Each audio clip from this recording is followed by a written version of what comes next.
I have the Word of God this morning. Amen. So we've been looking at, over the last few weeks, we've been talking about Jesus and the life of Jesus and his baptism in the Holy Spirit, and then our baptism in the Holy Spirit we've talked about.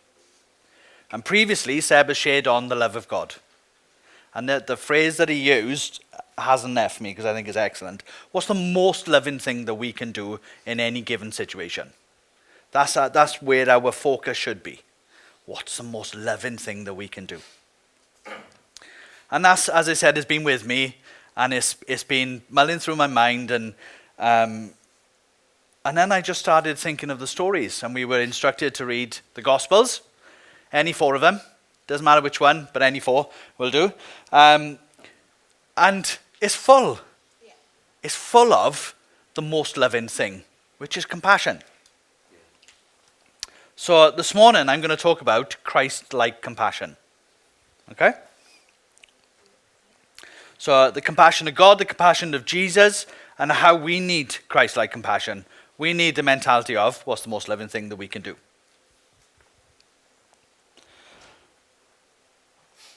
So in the beginning, what I'm going to talk about is nothing new. We've heard it recently, and we've gone over it in different ways, but I'm going to try and tie it all together for us to be able to look at Christ-like compassion. Okay? John 3:16.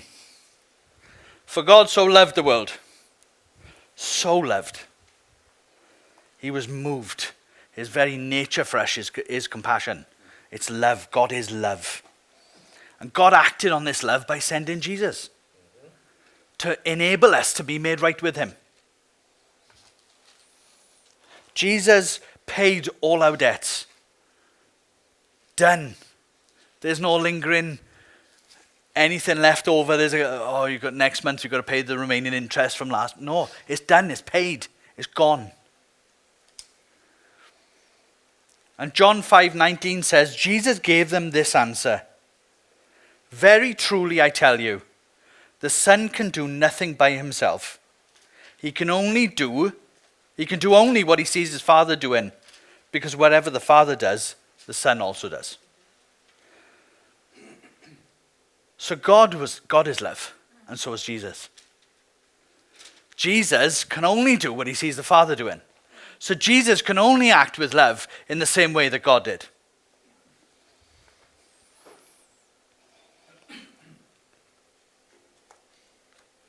There are many scriptures in the Bible, and I actually searched the word compassion and God, and there's loads. I started to think about writing them down and reading them out, but there are loads. There are loads that say that God is compassionate. But in the person of Jesus, it shows us. The scriptures demonstrate that God was love, that God was moved by compassion. The two commandments that Jesus spoke of, love the Lord your God with all your heart, your soul, your strength, your mind. The second commandment was love your neighbor as yourself. We've spoken about this already this year. Love, caring for and loving others, showing compassion to others is central to what we are called to do. So there's different types of compassion that I saw in the scriptures. And I'm going to pick on one. First of all, Mark chapter 8.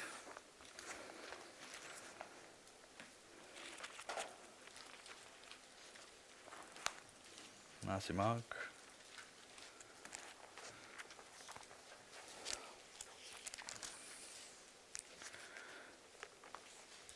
And I'm going to look at verses 2 and 3. So this is Jesus talking. He called his disciples and told them, I feel sorry for these people. They have been here with me for 3 days, and they have nothing left to eat. If I send them home hungry, they will faint along the way, for some of them have come a long distance. Another translation says, I have compassion for these people. Jesus looked out and he saw, I have compassion for these people. He was in day 3 of teaching. Day 3. He saw that they were physically hungry, So he had physical compassion. Yeah. He saw that they'd run out of food. Because they didn't think it was going to go on for 3 days. So they saw they'd only taken enough for maybe a day or two, but they'd run out. What was Jesus' response? Compassion. And food is a basic human need. It was one of the temptations that Jesus faced when he was in the desert. Food, because a human body needs sustenance. And Jesus was concerned. He was moved by compassion when he saw the need in the crowd. In the midst of his teaching, he performed a miracle and fed the crowd. And there was baskets and baskets left over. But the miracle he performed was motivated by compassion. And this was the second time that Jesus had fed a large crowd with a few loaves of bread and some fish. And I've often thought, you start with 5,000, then you go down to 4,000. It's like, what? Why is it mentioned twice? Why is the miracle and the story is the same, basically the same story? The number of fish and the number of bread are not really any different. So why is it mentioned twice?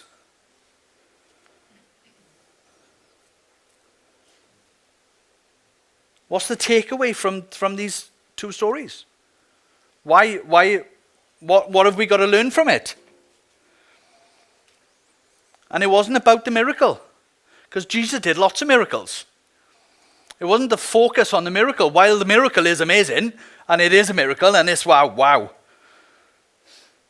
It was look and see the people that God has placed around you and have the same compassion that Jesus had.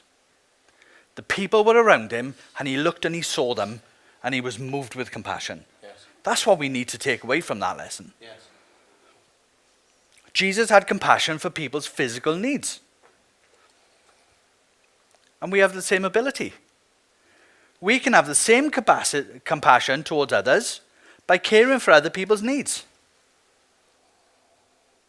And it's not about the size of the need. Some people may need 50 pence. My daughter often needs 50 pence to go to the shop to buy a brain liquor. Right? But what I question is the need. Is that necessarily a need, or is it just her desire for brain liquors? But your heart of compassion is what matters. Because if you can't meet the need yourself physically, then you can get together. We're a body, we're a family. I can't provide £15,000 for somebody because I don't have that kind of money. But if we collectively came together, then we can do much more, because that's what the family does. It comes together. We're moved by compassion together. It's the size and your heart of the compassion towards others is what Jesus did. He could have said, well, I can feed a couple who's the most needy amongst everyone.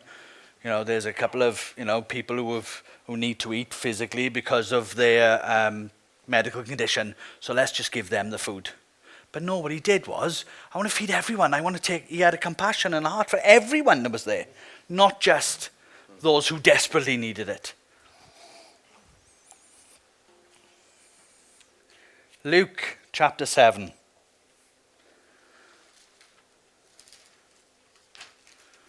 So Jesus looked after he had physical compassion, and now we're going to look at emotional compassion.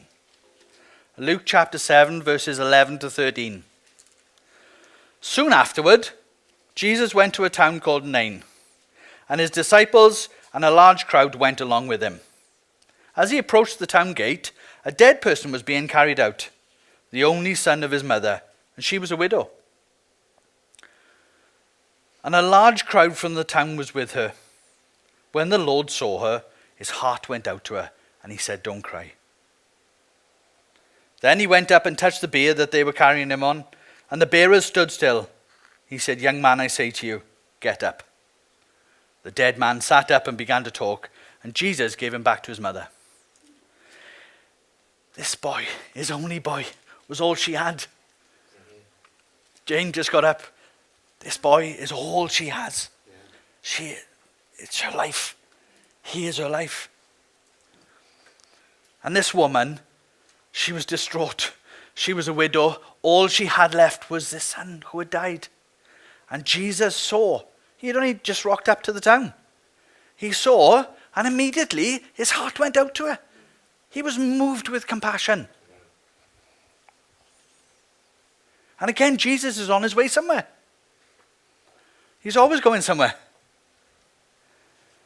And he didn't need to spend a week there listening to the stories of what's going on. He saw the need. He saw the mother in distress. And his heart went to her. And straight away his response was, don't cry.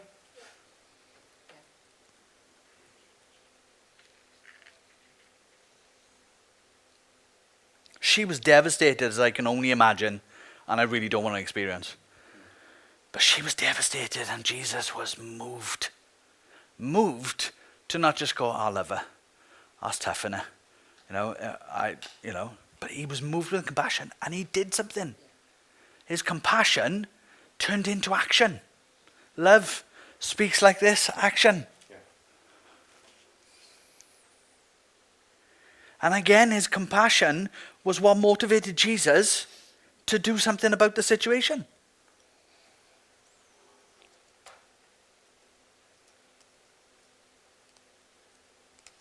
Helping someone with their emotional needs requires us to stop. Stop our thought process, what we think. We need to hear them. We need to be present with people. Because emotional needs are what they are going through and what they are feeling, what they are thinking. It's not about what we think and whether we agree on their thought pattern. Or we need to listen to them. We need to help them where they are. But first, that takes us to be present with them. And it doesn't necessarily involve us fixing them with material needs. Somebody's having a hard time, then we can meet a need by, here's a meal I've prepared for you so that you don't have to think about it. Here's a meal so that your family is fed. You haven't got it. His compassion is moving to action. But that isn't fixing the situation. It requires us to spend time with them. Just to be with them. To move in compassion. Our hearts go out to people who are in distress. And it's not about us. It's not about the inconvenience for us. EastEnders is on at 7 o'clock. Or whatever time it's on. It doesn't matter. It's what do they need? How can we be moved to action? What can we do for them? Listening and finding creative ways to care for them. And that could be just sit and pour it out. Just pour it out. Here's my shoulder. You can cry on it. You can have a cutch. You can have whatever you need. Because my heart is compassion. Jesus was moved with compassion for the woman. And we need to be moved with compassion to action, to do something. Spiritual compassion. And we know that Jesus cares for our spiritual needs because that's the main reason he came, was to save us. So that he could take on everything that he took on. That he could be battered, bruised, beaten, take it all on, die for us, so that we can be made right with his Father. Amen. It was out of compassion that Jesus took everything, because he loved us. Amen. Matthew chapter 9. See the Gospels, any four Gospels. So Matthew chapter 9 verses 35 to 38. Jesus went through all the towns and the villages, teaching in their synagogues, proclaiming the good news of the kingdom, and healing every disease and sickness. When he saw the crowds, he had compassion on them, because they were harassed and helpless, like sheep without a shepherd. Then he said to his disciples, "The harvest is plentiful, but the workers are few. Ask the Lord of the harvest, therefore, to send out workers into his harvest field." Sean read this morning about the shepherd going out, his legs scratched and he's tired and he's looking for the sheep. And Jesus is calling out our name. See, Jesus wasn't just fulfilling his mission. He wasn't just on earth, just right, well, I got to wait now 33 years and then I can die and then I can rise again and then, I can ascend back. I can finally go back home, sit next to my dad and I can, feet up. No, he wasn't about just doing that. He came and he displayed genuine compassion for the spiritual needs of the crowds. They were separated from God and he had compassion on them. He saw that they were harassed and helpless like sheep without the shepherd. Jesus is the great shepherd. He is the great shepherd. He is the greatest example that we could ever have of somebody just caring, showing that an outpouring of compassion. And for us today, we can model the same compassion. So very well, yeah, you're in the church. You're my friend. I can show you compassion because you're in the church. No, our compassion should be for the world. It doesn't matter whether they're saved or unsaved. We show compassion because Jesus talked mainly to the crowds. The crowds weren't saved because otherwise he wouldn't be teaching the gospel message. Because he didn't need to teach the gospel message because they're all saved. So he taught the unsaved. And the Pharisees and what's the other one, Sadducees, they would come along to where the crowds were because they were trying to trip Jesus up. But Jesus generally taught the unsaved, the people who needed him. So we have compassion for everyone. Jesus had compassion for everyone. Jesus, after being battered, bruised, horrendously tortured, was on the cross and he said, Father, forgive them. That's an outpouring of love. He was dripping with blood, in agony, and his heart was moved with compassion. Father, forgive them.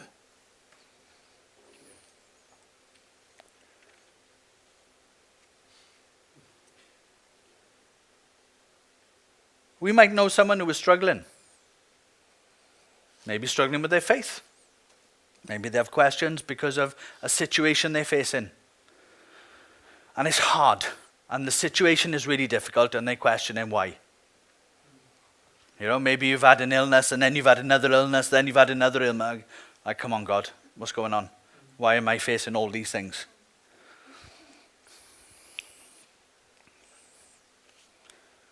But that's why you're in a body. I've been struggling with certain things recently. And I've gone to Mark and I've sat down with Mark and said, Mark, sure it is. Here's what I'm struggling with. I talk to my father on the phone. And we have conversations. And he gives me wisdom. And Mark gives me wisdom. And then I'm not struggling anymore. Because I have people around me who are showing compassion to me. Yeah. They're listening to me. They're listening to what I got to say. And sometimes the advice is, man up. Get a grip. Sort yourself out. Change your thinking. And other times it is, let me put my arm around you. But you know what to do because you've listened. Because you've been moved by compassion. And you act in the right way that we need to act. You come alongside them. When we're connected to one another, we can be encouraged. We can be strengthened. And that's what the body of Christ is supposed to be for one another. Yeah. Yeah.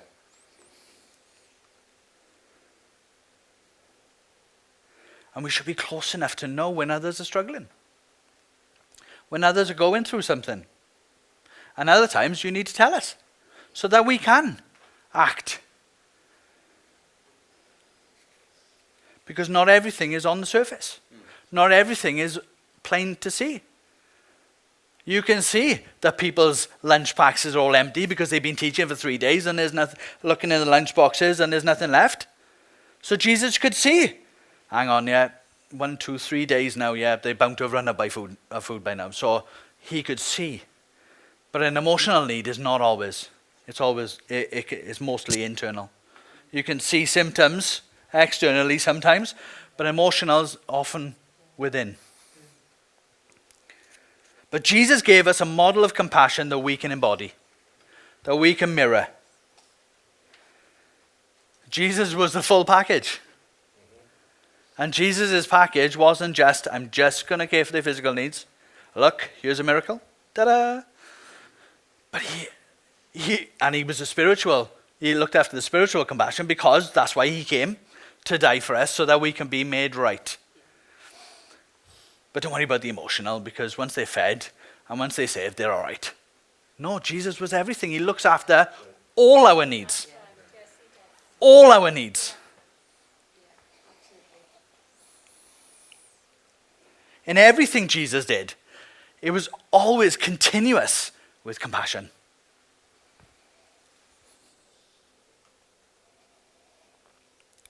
Jesus revealed who he was to the woman at the well. Jesus saved the woman caught in adultery. Jesus healed those who were sick. Jesus extended forgiveness to those who sought it. Jesus showed compassion on those who were lost spiritually. Jesus' lifestyle was compassion. It wasn't something that he only did when people were watching. Whoop, Pharisees are about to wait. Here's me caring. No, it was who he is. It's who he was at the time, and it's who he is now. God is love, so is Jesus. Amen. Everything is compassion.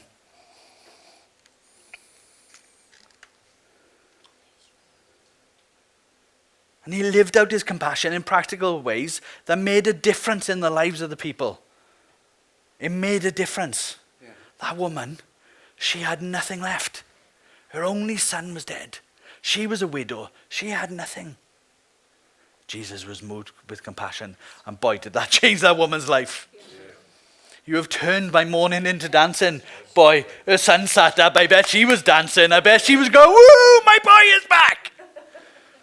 Yeah, amen.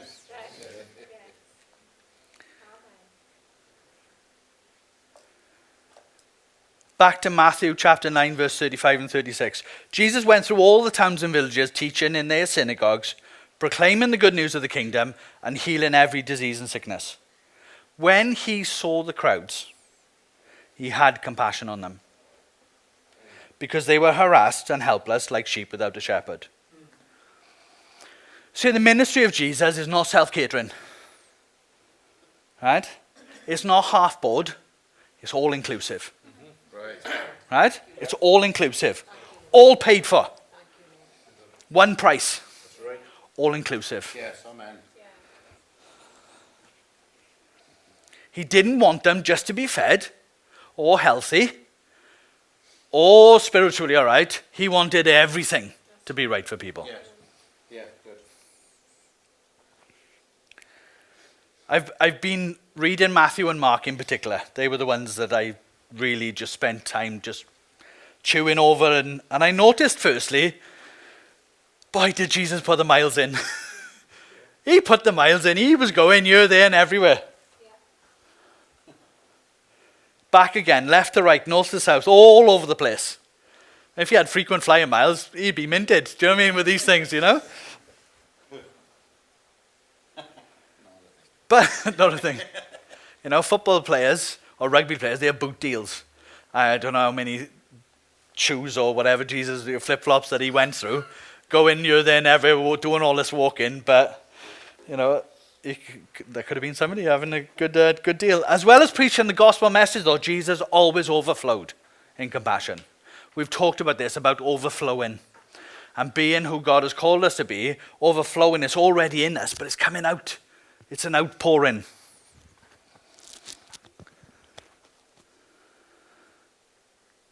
And it took me about 3 minutes to look at it. It says, in the busyness. And I was like, in the business. Well, Jesus wasn't in any business. Well, he kind of was. He was in the business of saving people. But in the midst of all the busyness of it all, Jesus took the time to stop. Because the scripture says, Jesus went through all the towns and villages, proclaiming the good news of the kingdom, healing every disease and sickness. When he saw the crowds, so in the middle of the teaching, he's taken this, whether it's a mental pause or a physical pause, but he took the time to stop and look. He looked at the crowds. He looked at the people. Bella? Sorry, tape. He took the time to stop. When he saw the crowds, the masses of people who would come to listen, maybe to get prayer, maybe to get help, whether they just were attracted to the message because they'd heard somebody, you got to come and listen to this guy. What he's talking about is amazing. It'll change your life. Whatever they were there for, they were there.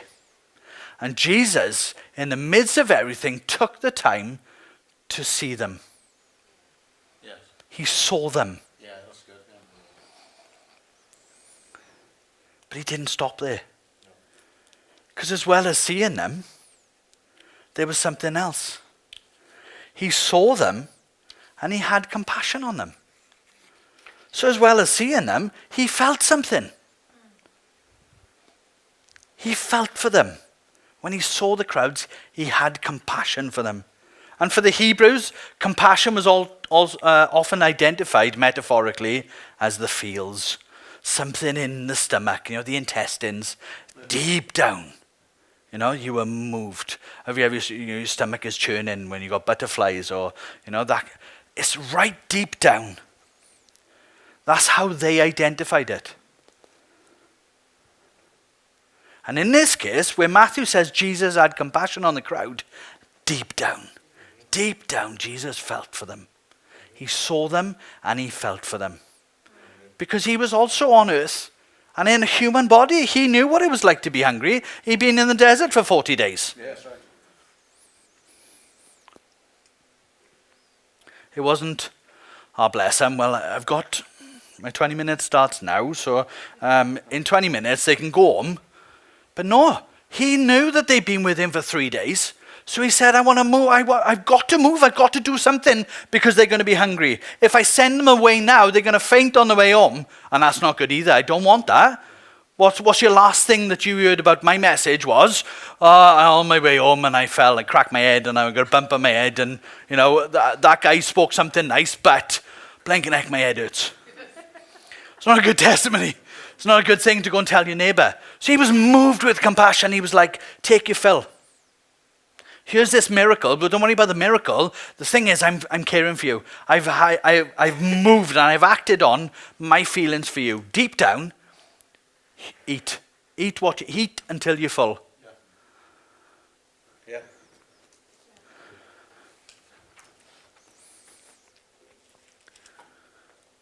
It wasn't, bless them. It was deep down inside. I have to do something for these people. Because I feel it.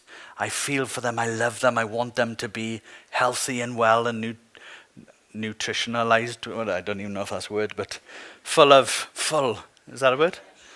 No? No? Nourished. That's the one. Thank you.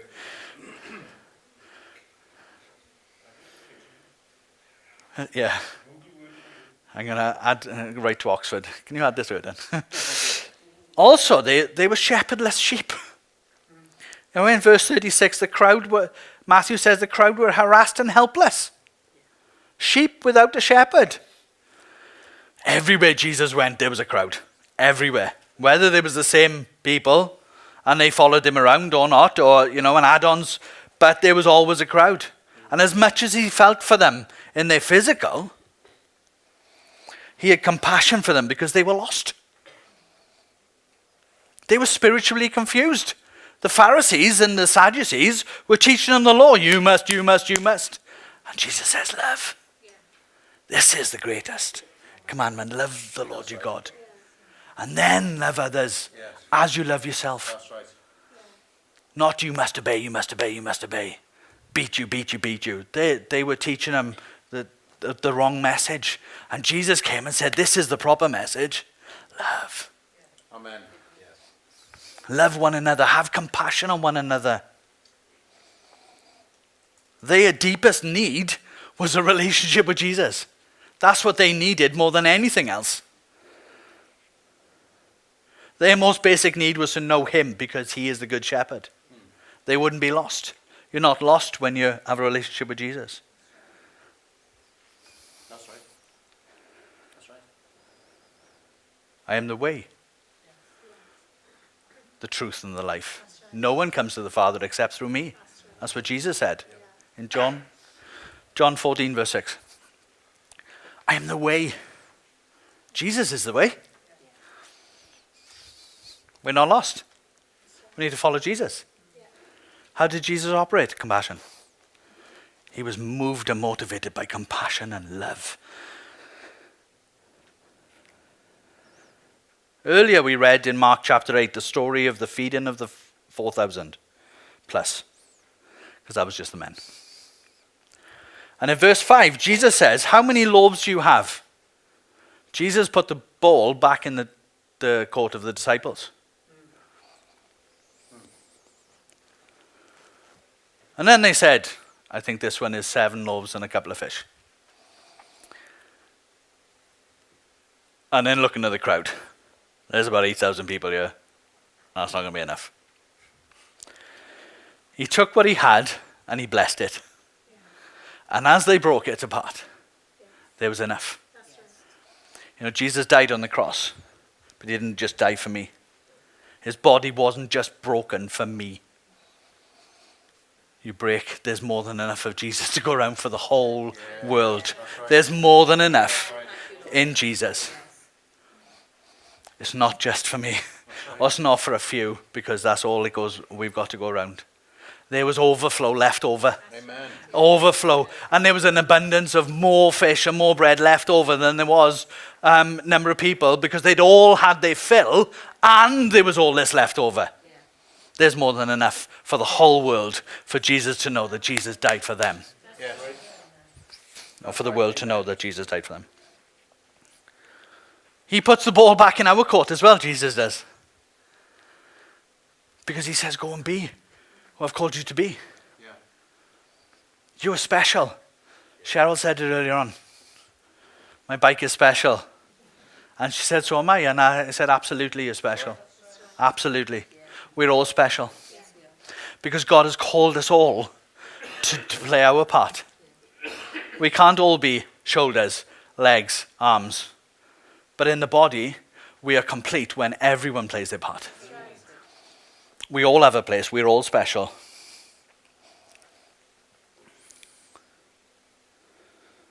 Don't push the responsibility of helping someone on someone else. That's right, they'll do it. They'll look after them. No. Get alongside them and say, let's go together and do it. I would help, but I left my wallet in the house, sorry. No. You have something. Because it's not always about the physical need. If somebody is pouring out to you at that point, you are there for a reason. There's something in you that God has placed in you for that very reason, for that very situation, right there and then.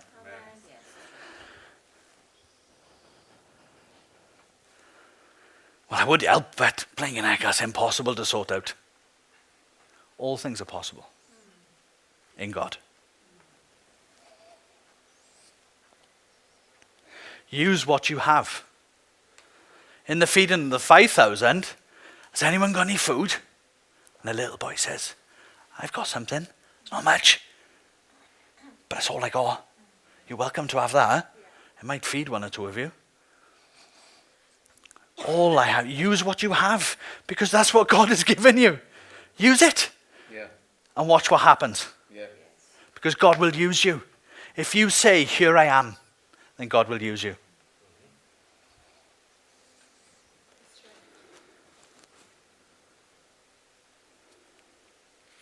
The crowd that were about to be blessed by Jesus and fed could have been there for many reasons. As I said, some were possibly, I was here last time when he fed 5,000. I hope he's going to do the same thing. That fish was lush. You know? That bread was the freshest bread I've ever had. So they could have been left over from there. Prior to the feeding of 4,000, there was a deaf and mute man was healed. Were they there because, oh, you got to see this man, look what he did for me. You all know me, you know I couldn't see, you know I couldn't hear, speak. But,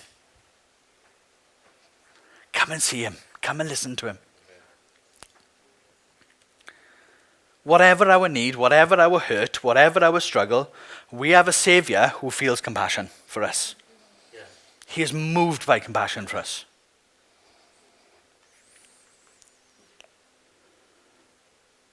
whatever we face in our lives, Jesus is moved in his heart. He felt our pain. He lived on earth. He knows what struggles we have and what we face. And out of compassion, he met needs. Jesus cares about us. And he cares, and he was moved by compassion to action for us all. So nearly done.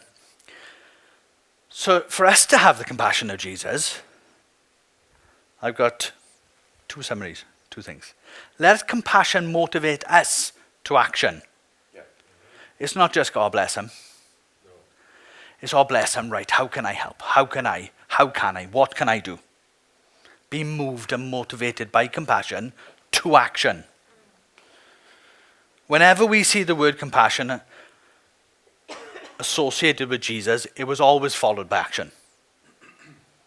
There wasn't just Jesus moved into action every time. And the reality is that compassion without action is just a word. I feel tugging at my heartstrings a little bit, but not enough for me to go, right, what can I do? Without action, it's worthless because nothing happens. Nothing is going to change. If Jesus had saw the woman at the funeral procession and went, if Jesus had finished his teaching and just went, they're hungry, I'll wrap it up then. Nothing would have changed for them. Nothing would have happened. They would have gone away in the same situation. But Jesus acted. He was moved by compassion to do something. And he fed them. He taught them. He healed them. He moved in miracles.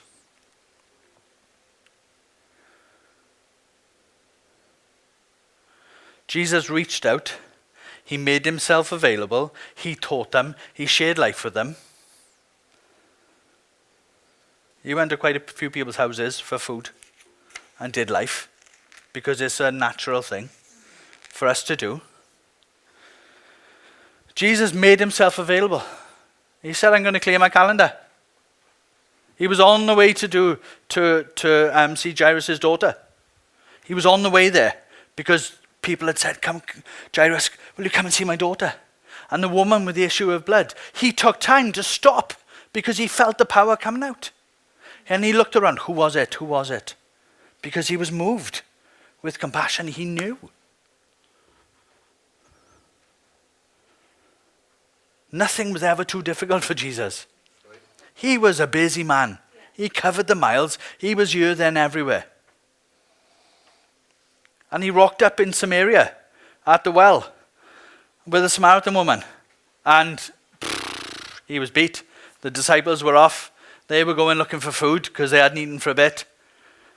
And Jesus could have said, I am actually thirsty. The desert's a bit, throat's a bit dry and all this teaching I've been doing. But actually, he said, don't worry about that. Don't worry about the actual water. I've got water that you will live in water. And that's going to change you. It's going to transform your life.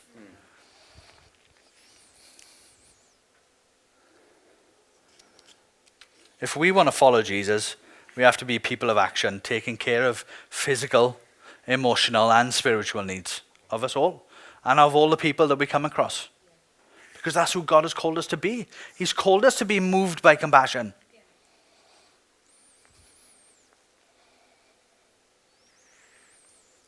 Compassion will also draw from your experience. Yeah. We go through things, sometimes we have no idea why we go through them. And sometimes they can be very tough. But there will come a point in time, because I didn't think that my experience of walking away from God for 12 years and doing my own thing, wearing my own crown again, and doing what I wanted to do because I knew better, would be of any use to anyone. And I'm not advocating that experience for anyone, but I can say that throughout that 12-year period that I was away, that God looked after me. That God had his hand on me. Not because I was professing him, and not because I was proclaiming him, and not because I was following him, but because other people were following him. Other people were praying for me. other people were saying, God, please look after him. Yes.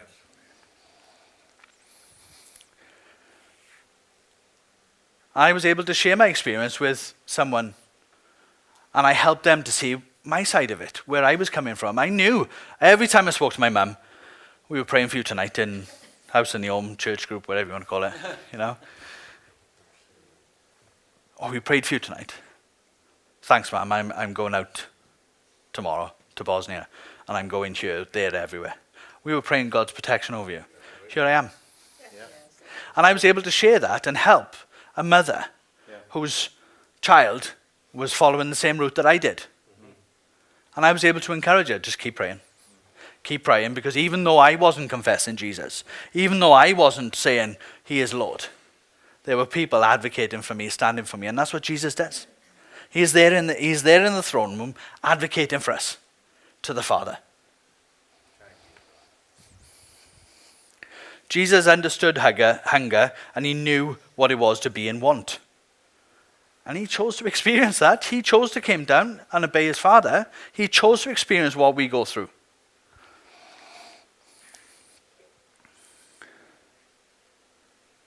We know hunger, so let our action be help those who are hungry. Yeah. We know hurt, so let's be sensitive to those hurting. Let's be sensitive to people. We've all faced situations that we don't understand and can't get our head round and wrap our head round. We know these situations, so let's be sensitive to those who are in the similar situation now.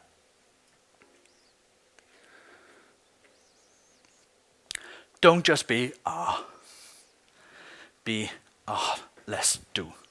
Let's act. Yes. I'm acting on what I feel. And what I feel deep down in my feels, in my intestines, in my stomach, what I feel is, how can I help? What can I do? Yeah. Do you need to talk? Come and talk. Let's go and talk. Let me come to you. What do you want?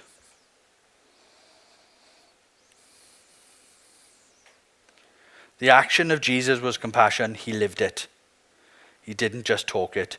It was his character and his nature. Yes. So in order for us to have a Christ-like compassion, we need to see people the same way that Jesus saw. Yes.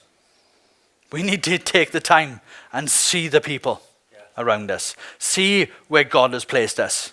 Not just be there. We need to see the people. What do they need? How can I? How can I? And if you can't, Mark, I got this person. Can we help? Yes. Yeah. Yeah, that's good. Yeah? People need a shepherd who can lead them in the path of righteousness. And you know what? I have a gospel message that says, Jesus said, I am the way, the truth, and the life. That's right. And we all have the same message. Yes. We all can say the same thing. That's right. We can all point people to him.